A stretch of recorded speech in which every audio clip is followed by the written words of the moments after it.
we should probably zoom out real quick because we've been talking a lot about crypto and maybe frame what we're about to talk about in comparison to what I used to do as a banker, right? Yes. I think this next slide that you put up that looks like a superhero slide. What are you trying to say here with this slide here? Looks like the boxing fight slide. Yeah, right? But essentially, so today we'll talk about the low risk. So we're talking about proof of stake and single coin staking, specifically for stables, because we see so much asymmetrical returns here. But I think going back to the traditional TradFi route would make a lot of sense for people who have the same background as you and maybe are not just moving into DeFi at the moment. What is the difference between proof of stake and the normal shares or equity plays that we see in traditional finance?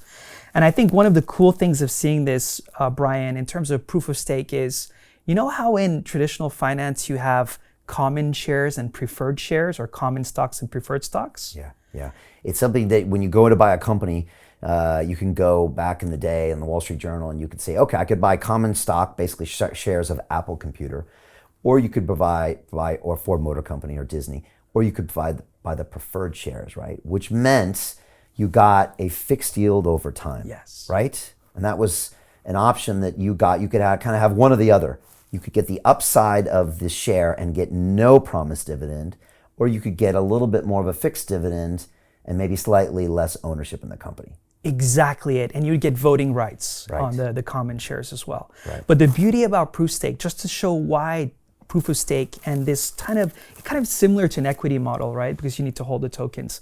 But what's better about DeFi than TradFi is you have all of that in one. So the validators, those who run the nodes, they're getting voting rights plus the dividends in one deal. Right, plus the upside of the tokens. Plus right? the upside of the tokens. And the tokens can be a demand because they're being used for transactions or they're the total, market cap of that protocol. So again, look at something like Ethereum, the second biggest. You need ETH to pay for gas.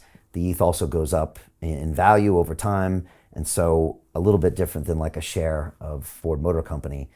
If you stake it, you get, like you said, voting rights, potentially some really interesting yields, and the upside of the protocol. And on top of that, you don't need those silly quarterly reports. Everything is live on chain in real time. Yeah. So you don't need those reports. You can track it right now. And it's in the smart contract too, which I think you maybe touch on later, which like you said, you can see, it's programmed, it's trackable. It's something we didn't always see with TradFi. Exactly. And one thing that's important for those staking, on proof of stake, the beauty of this, and again, it's kind of, for the lack of a better analogy, it's like owning a stock and delegating that stock to those with the preferred and common shares and reaping benefits from delegating your stock, which you can't do in traditional finance. Yeah, that's a really good example.